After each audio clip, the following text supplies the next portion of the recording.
Pemerintah Kota Semarang melakukan penutupan beberapa ruas jalan protokol khususnya yang menuju akses pusat kota kawasan Simpang 5 Semarang. Penutupan ruas jalan protokol dimulai pada Minggu 29 Maret dari jam 6 petang hingga jam 6 pagi setiap hari. Nah, tapi kita lihat perkembangan hari ini, kok ya masih cukup banyak di jalan-jalan Kota Semarang. Maka mulai hari ini jalan-jalan protokol mulai jam 6 sore kita tutup sampai jam 6 pagi. Setiap hari. Kota Semarang telah menerapkan aturan pembatasan akses menuju kawasan protokol untuk pencegahan penyebaran virus corona. Dan kita sudah terhubung melalui sambungan Skype dengan Wali Kota Semarang, Hendrar Prihadi. Selamat siang, Pak. Pak, bagaimana bagaimana Pak evaluasinya sejauh ini terkait dengan penutupan jalan protokol yang sudah berlaku di Semarang? Ya, kita memulai tadi malam dari jam 6 sore sampai 6 pagi. Setiap hari kemungkinan selama 2 minggu akan kita terapkan seperti itu. Nah, ini sebagai kebijakan ini tadi malam mudah-mudahan bisa mengurangi aktivitas masyarakat. Iya Pak, artinya ini mekanismenya seperti apa Pak? Jalan-jalan mana saja yang kemudian ditutup aksesnya dan apa sanksi yang diberikan kepada mereka yang kedapatan melanggar? Ya, kalau jalurnya pasti ditutup. Orang nggak akan bisa memasuki jalur protokol tersebut. Ada 5 ruas jalan, Jalan Pandanaran, Jalan Ahmad Yani, Jalan Pahlawan, Jalan Gajah Mada, dan seputar Simpang 5 yang dari jam 6 sore sampai jam 6 pagi akan kita tutup selama 2 minggu ini. Oke, ada upaya atau rencana tidak Pak? Ini pembatasan jalan ini juga dilakukan pada waktu siang hari. Ya, ini akan kita lihat paling nggak evaluasi selama 1 minggu ini. Kalau toh nanti di lapangan situasinya memang mengharuskan ditutup 24 jam, ya kita akan lakukan itu. Tapi kami akan lihat, kami akan minimalkan penutupan sampai 24 jam. Kita berharap masyarakat Semarang bisa mengikuti himbauan pemerintah untuk melakukan aktivitas hari ini di rumah dulu. Oke, untuk stay at home ya Pak ya. Pak, ini kita bicara soal daerah-daerah lain yang ada juga di sekitar Jawa Tengah. Salah satunya adalah Kota Tegal yang mulai hari ini memberlakukan karantina wilayah. Nah, kira-kira Pak, apakah kemudian Semarang ini juga arahnya akan menuju ke sana melakukan karantina wilayah? Ya, saya masih melihat bahwa Kota Semarang ini masih mempunyai sebuah hierarki dengan pemerintah provinsi dan pemerintah pusat. Di mana di dalam kebijakan-kebijakan yang menyangkut wilayah-wilayah lain, kami harus ikut aturan pemerintah pusat dalam hal ini misalnya lockdown ataupun karantina wilayah. Sehingga sampai hari ini pun kami masih belum punya sebuah keinginan untuk melakukan karantina wilayah atau melockdown kota kami. Oke, apabila tidak melakukan hal tersebut, apa kemudian antisipasi yang juga akan dilakukan selain dengan tadi menutup sejumlah jalan protokol ya? Apalagi kemudian yang disiapkan ini mekanisme atau protokolnya untuk memastikan bahwa untuk memutus rantai penyebaran virus corona. Seperti yang kita tahu kan memang banyak ini juga ya Pak ya, pemudik yang masuk, kembali datang ke wilayah Semarang, dan mereka berasal dari daerah-daerah yang disebut sebagai zona merah ini Pak. Ya, untuk warga Semarang saya sudah menyampaikan kepada seluruh jajaran pemerintah untuk melakukan sosialisasi, termasuk melibatkan Polrestabes, Kodim, Forkopimda yang lain.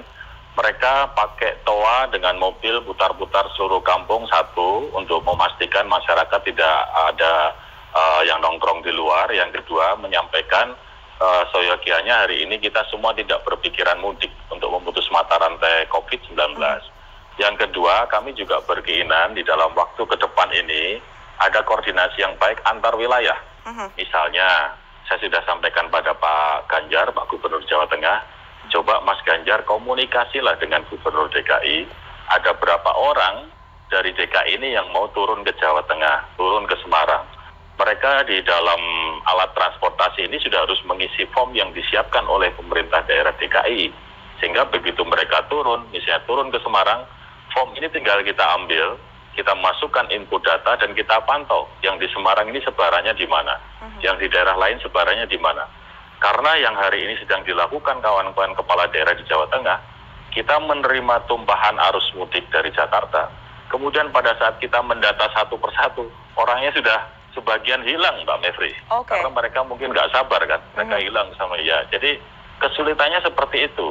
Alangkah lebih baik hari ini ada sebuah kebijakan dari pemerintah Provinsi DKI terutama untuk bisa memasukkan form-form itu di tiap terminal, stasiun, ataupun bandara di Ya Pak, kalau kita pantau tadi memang Presiden Joko Widodo juga sudah melakukan rapat terbatas ya Pak, di mana salah satu poin yang disampaikan adalah ini justru mempersilahkan begitu kepada para kepala daerah untuk menyiapkan langkah tegas untuk mencegah pergerakan masyarakat, artinya mencegah mereka-mereka yang mau mudik.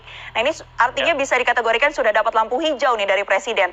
Apa kemudian rancangan atau rencana yang akan Bapak ajukan atau mungkin tadi sempat dinyatakan akan diusulkan mungkin ke pihak gubernur atau justru mengambil langkah di Kota Semarang akan benar-benar menutup akses bagi para pemudik atau seperti apa Pak?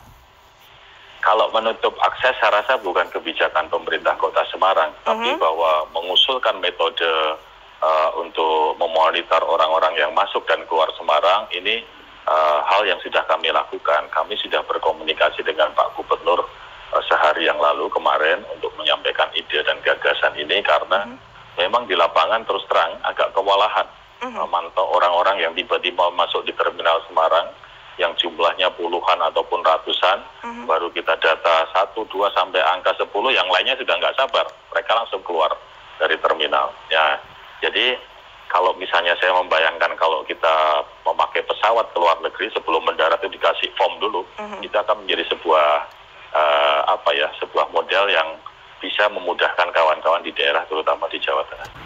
Kemudian bagaimana upayanya Pak untuk menangani jumlah pasien yang terus meningkat ini? Kalau saya lihat di sini ada informasinya beberapa tempat ini akan diubah ya, ibaratnya menjadi rumah sakit isolasi ya Pak ya, untuk menangani mereka. Sudah sampai hari ini pihak rumah sakit juga sudah semakin banyak lini 1, lini 2, lini 3 yang menampung jumlah pasien, dan kami kemarin hari Minggu juga sudah meresmikan ada 2 tempat tadinya diklat sudah dirubah menjadi ruang karantina untuk 90 kamar, dan aula rumah dinas juga sudah kita rubah menjadi 100 kamar isolasi yang bisa dipergunakan oleh warga Semarang apabila setelah pada saat di rapid test ternyata dia positif COVID-19.